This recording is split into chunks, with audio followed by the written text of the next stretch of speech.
Здравствуйте, дорогие ребята! 55-й урок. Что заменяет именные части речи? Есім сөздерді, есім, зат есім, сын есім, сан есім, осы сөз таптарын не алмастырады? Қандай сөз табы алмастырады? О каком герое произведения Джонатана Свифта идет речь в тексте? Как вы догадались, кто он такой?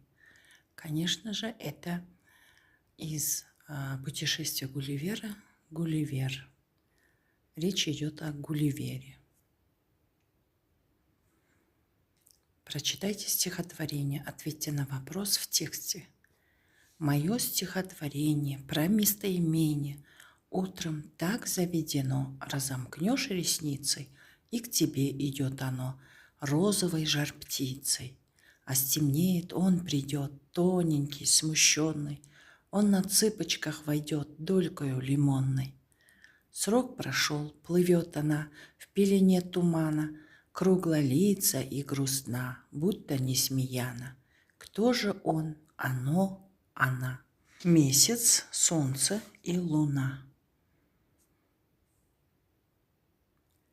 Упражнение 338. Прочитайте высказывание ученого Салганика о роли местоимений в речи.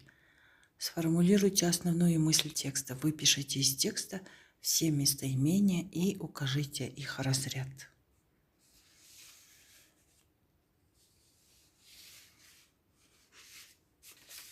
Основная мысль текста.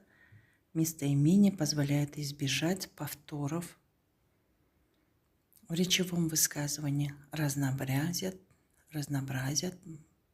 речь. Упражнение 339.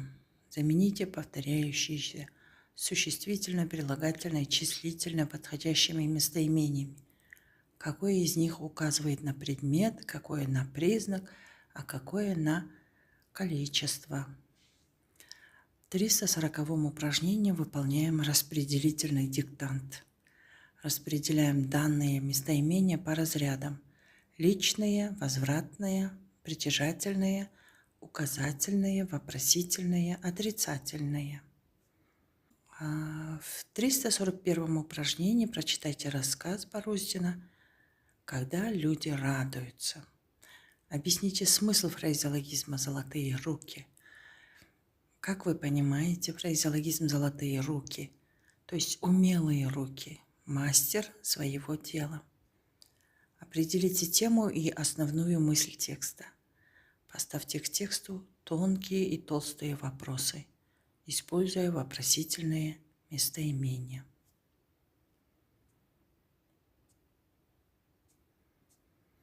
Укажите верные и неверные ответы. Себя – возвратное местоимение, верный ответ. Кто – вопросительное местоимение, верный. Мой, твой, наш – личное местоимение, неверный. Это притяжательное местоимение. Никто, ничей, никакой. Отрицательное местоимение, верный. Он – указательное местоимение, неверный.